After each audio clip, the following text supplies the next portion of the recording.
જય સ્વામિનારાયણ વિદ્યાર્થી મિત્રો, ધોરણ 12 કોમર્સ વિષય સ્ટેટની અંદર છેલ્લે આપણે પ્રકરણ 2 છે એનો અભ્યાસ પૂરો કર્યો હતો. હવે પ્રકરણ 3 છે એ સેજલ બાલ્ય છે. હવે આપણે પ્રકરણ 4 છે એની શરૂઆત કરવાની છે. પ્રકરણ 4 ખૂબ જ મજા આવે એવું છે.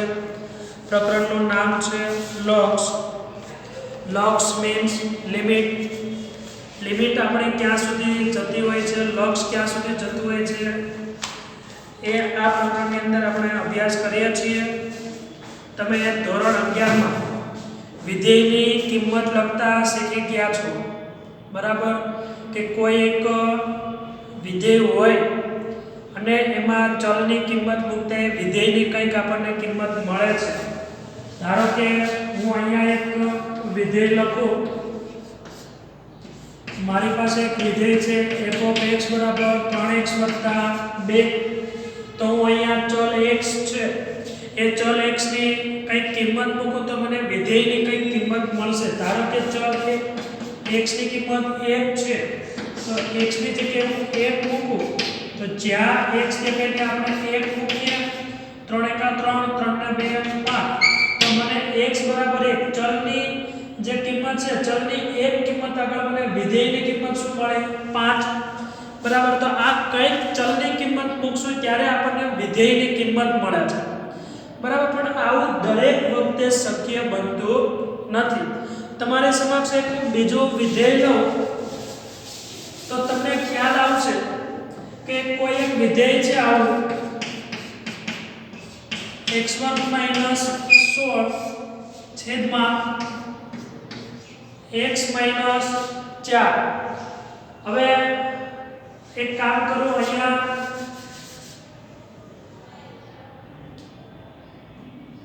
x + 4 જ રાખું, અહીંયા x2 - 16, બરાબર?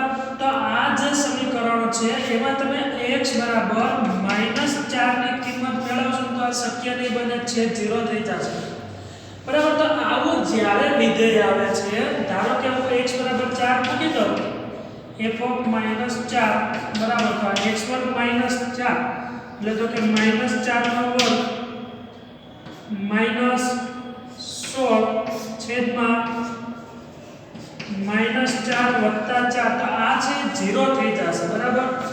0 ના છેદમાં 0. તો આવું દરેક વખતે શક્ય નહીં બને. આના માટે આપણે લક્ષનો ઉપયોગ કરીએ છીએ, બરાબર? આ એટલે આપણે લક્ષ પ્રકરણ છે આ માટે અભ્યાસમાં. લક્ષ મીન્સ શું કે કોઈ કિંમત લઈએ છીએ, જેમ જેમ કિંમત આપણે વધુ લેતા જઈએ એમ એ આંકડો છે ને નજીક પહોંચતો જાય છે. કોઈ એક ઉદાહરણ આપું કે એક આ વર્તુળ છે, વર્તુળની અંદર ચોરસ છે તો આ 4 બાજુ છે તો આ ચારે બાજુ દ્વારા જે બંધ આકૃતિ બની એનું ક્ષેત્રફળ મેળવું. બાજુમાં બીજી આકૃતિ લો ને આ 4 બાજુની જગ્યાએ હું 5 બાજુવાળી આકૃતિ દોરું અને એનું ક્ષેત્રફળ મેળવું. પછી ધીમે ધીમે હું 6 બાજુ લઉં, 6 બાજુનું ક્ષેત્રફળ મેળવું. એમ હું જેમ જેમ બાજુ વધારતો જશે છેવટે એ શું થઈ જશે, વર્તુળની નજીકનું ક્ષેત્રફળ મને મળતું થઈ જશે. એટલે લક્ષ એટલે શું કે તમે કોઈ કિંમત લ્યો છે એ કોઈ એક સંખ્યા છે ને નજીક કિંમત મળતી હશે, બરાબર? ધારો કે હું આ ધારો કે મેં 1 લીધું તો મને અહીંયા જે કિંમત મળે ને 1 ની નજીક કિંમત મળતી હશે. ખ્યાલ આવે છે દરેકને? એટલે લક્ષ છે એ આ માટે આપણે ઉપયોગમાં લેવાનું છે. જેમ જેમ અભ્યાસ કરશો એમ વધારે ખ્યાલ આવતો જશે. હવે એક આપણે આમાં એક નવો ટોપિક લેવાનો છે, વાસ્તવિક રેખા અને અંતરાલ.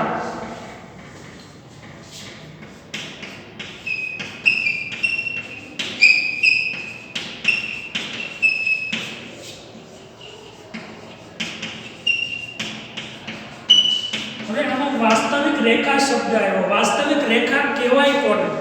તો કે વાસ્તવિક રેખા એને કહેવાય કે કોઈ એક રેખા ઉપર, આ એક રેખા છે, એ રેખા ઉપર વાસ્તવિક સંખ્યા હોય.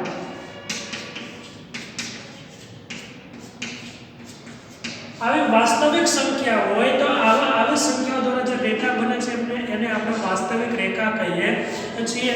આ વ્યાખ્યા તમને યાદ રાખી કે કોઈ રેખા ઉપર વાસ્તવિક સંખ્યાઓ આવેલી હોય તો એ રેખાને વાસ્તવિક સંખ્યા રેખા અથવા તો વાસ્તવિક રેખા કહીએ છીએ।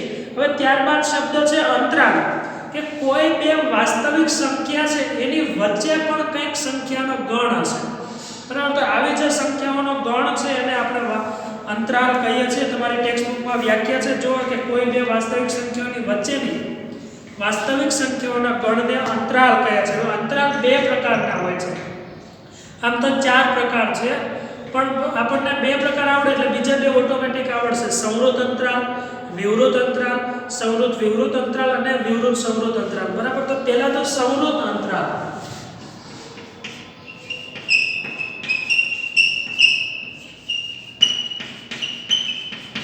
સંવૃત અંતરાલ કોને કહે તો તમારી ટેક્સ્ટબુકમાં વ્યાખ્યા છે કે a છે એ વાસ્તવિક સંખ્યા હોય, b છે વાસ્તવિક સંખ્યા હોય અને a છે એ b કરતા નાનો હોય તો a અને b ને નહીં a અને b તથા a અને b વચ્ચેની તમામ સંખ્યાઓના ગણને સંવૃત અંતરાલ કહે છે, બરાબર। અને એને આપણે આવી રીતના a, b દર્શાવીને ચોરસ બોક્સની અંદર a, b, આનો મતલબ એવો થાય કે આ ગણની અંદર a અને b બંને આવી જતા હોય અને ન પણ આવતા હોય, બરાબર। એવું બની શકે એટલે a અને b હોય તો આવા જે a અને b વચ્ચેની જે તમામ સંખ્યાઓનો ગણ છે એને આપણે સંવૃત અંતરાલ a, b તરીકે આપણે કહેશું। હવે આ રીતનો વિવૃત અંતરાલ છે।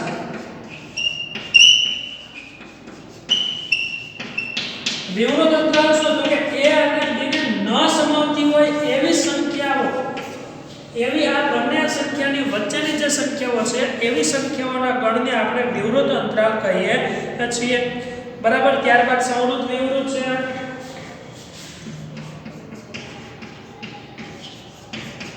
સંવૃત વિવૃત એટલે તમને ખ્યાલ આવી ગયો હશે કે પહેલા સંવૃત આવશે અને પછી વિવૃત આવશે। સંવૃત એટલે પહેલા a પછી વિવૃત, એટલે આનો મતલબ એવો કે આ જે ગણ છે એમાં a આવી શકે પણ b ન આવે અને a અને b વચ્ચેની તમામ સંખ્યાઓનો ગણ, બરાબર।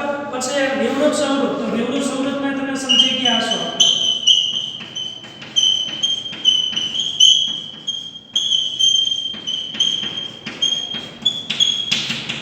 આ વિવૃત અને આ સંવૃત, બરાબર। આમાં a નહીં આવે, b આવી શકે અને a અને b વચ્ચેની તમામ સંખ્યાઓનો ગણ જે છે આ ખાસ આટલું યાદ રાખવાનું છે। સંવૃત અંતરાલ એટલે કઈ સંખ્યાઓ આવતી હશે, વિવૃત અંતરાલ, પછી સંવૃત વિવૃત અને વિવૃત સંવૃત, બરાબર।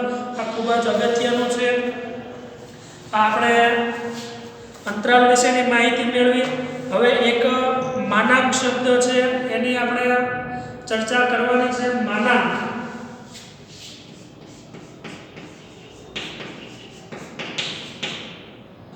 આ x છે, x બરાબર જો કેપિટલ x હોય તો ત્યાં x છે એ greater than or equal to 0 હશે અને માઈનસ x છે તો આ x જે છે એ x લેસ ધેન 0 હશે, બરાબર। Greater than or equal to 0 હશે અને આ લેસ ધેન 0 હશે। આ એક શબ્દ યાદ રાખવાનો છે, માનાંક।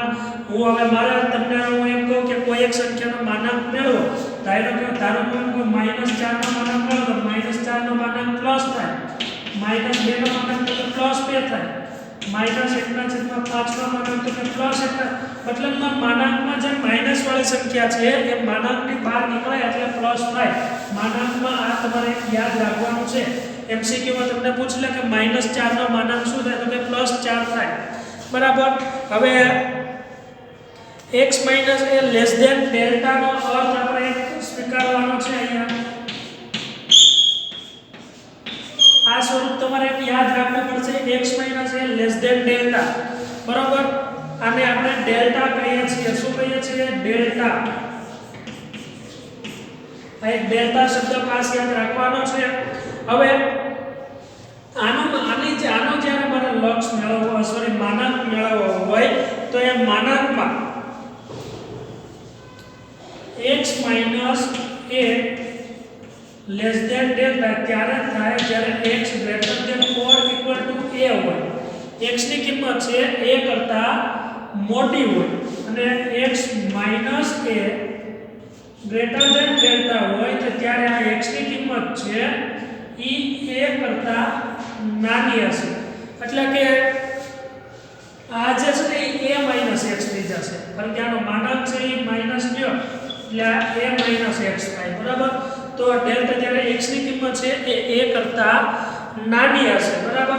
તો હવે આ જે x છે એને તમે સૂત્રનો કરતા બનાવો તો x થાય ડેલ્ટા પ્લસ a અને અહીંયા x ને સૂત્રનો કરતા બનાવો તો આ થાય x greater than a plus delta. નિશાની બદલાઈ જાય તો x ની કિંમત છે કઈ બે સંખ્યાની વચ્ચે આવી તો કે x છે એ કોના કરતા મોટો છે, અહીંયા x રાખું અને x તરફ મોટો કૌંસ રાખું તો એક કામ કરો આ રીતે રાખું તો x ની બાજુમાં નાની સાઈન અહીંયા છે એટલે ડેલ્ટા પ્લસ a અને અહીંયા થશે a plus delta sorry minus આવશે a માઈનસ ડેલ્ટા. બરાબર. a માઈનસ ડેલ્ટા એટલે આ જે x માઈનસ a છે એટલે આના ઉપરથી આપણે એવું તારણ કાઢી શકીએ કે x minus a less than delta both imply a minus delta comma a plus delta. તમે જો ઇક્વલ ટુ નથી એટલે વિવૃત અંતરાલ લીધો કે બંને કિંમત નહીં આવી શકે એની વચ્ચેની સંખ્યા. ફરીવાર હું સમજાવું વ્યવસ્થિતપણે આટલું એક આ સમજવાનું છે એટલા માટે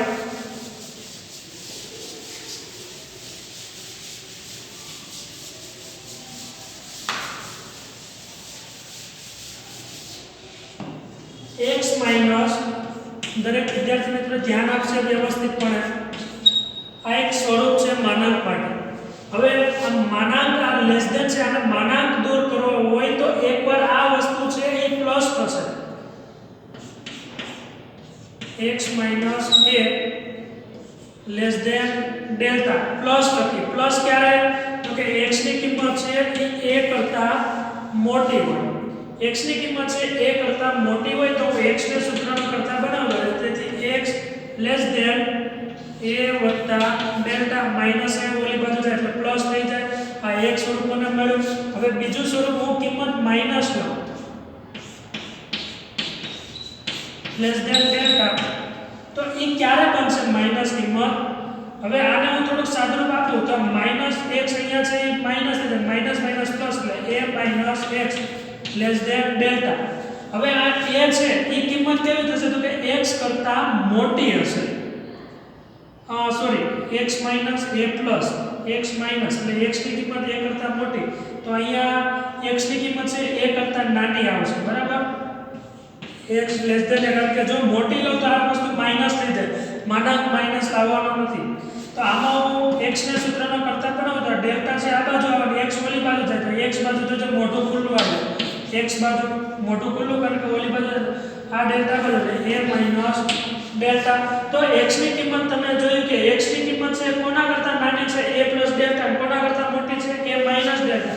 તો તેથી a માઈનસ ડેલ્ટા કરતા x મોટો અને a પ્લસ ડેલ્ટા કરતા x નાનો. હવે આ સ્વરૂપ છે તમારે સમજવાનું છે. તો તેથી હવે તમને આ એક તારણ મળ્યું કે x minus a less than delta both side implies a minus delta comma a plus delta. બરાબર. આ ખ્યાલ આવે છે દરેકને. a અને ડેલ્ટા આ એક તમારે આટલી વસ્તુ યાદ રાખવાની છે બસ. હવે ડેલ્ટા a નો ડેલ્ટા નો સામીપ્ય. બરાબર. હવે સામીપ્ય એક લેવાનું છે તો a belongs to r એટલે કે belongs to r એટલે વાસ્તવિક સંખ્યા r માં a હોય અને એને સમાવતા વિવૃત અંતરાલ છે. જો અહીંયા વિવૃત એટલે a ની કિંમત નહીં આવે એનું સામીપ્ય કહે છે. તો a belongs to r એનો ડેલ્ટા નો સામીપ્ય જો છે એ સમજીએ. દાખલા જોશો એટલે વધારે ખ્યાલ આવશે. થોડો થિયરી છે કંટાળાજનક લાગે પણ આપણે બનાવવાનું નથી. સમજશું તો વધારે મજા આવશે. એટલે એનું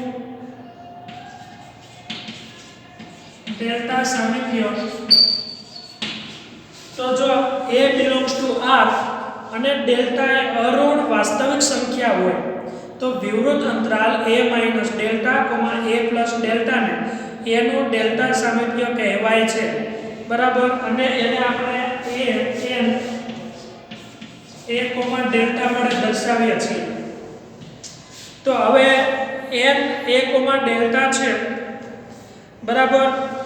તો આના બરાબર લખવું હોય કે n a ડેલ્ટા બરાબર x, જ્યાં x ની કિંમત કેવી છે તો કે a - delta less than x less than a plus delta અને x belongs to R, x વાસ્તવિક સંખ્યા છે.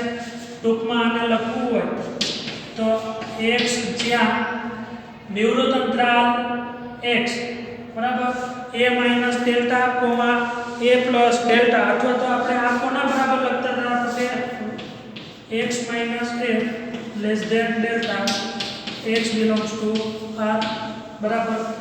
આ જે છે આ સ્વરૂપ છે કોના ઉપરથી હમણાં તાર્યું હતું? આ ઉપરથી. એક યાદ રાખવાનું છે. સામીપ્ય સ્વરૂપ કોને કહેવાય તો કે n a ડેલ્ટા. માનાંક સ્વરૂપ તો કે x - a less than delta. અને અંતરાલ સ્વરૂપ એટલે આ a - delta, a plus delta. બસ આ ત્રણ વસ્તુ યાદ રાખવાની છે. સામીપ્ય સ્વરૂપ, માનાંક સ્વરૂપ અને અંતરાલ સ્વરૂપ. આ ત્રણ વસ્તુ તમને આવડી જશે તો દાખલો કોઈ પણ પૂછીએ તમને આવડશે.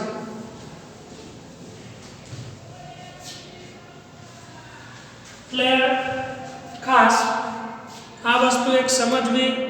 ફરીવાર હું અહીંયા તમારી સમક્ષ લખી દઉં છું.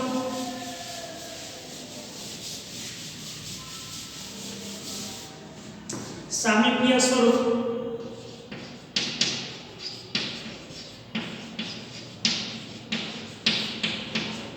n a ડેલ્ટા, માનાંક સ્વરૂપ x - a less than delta અને છેલ્લું અંતરાલ સ્વરૂપ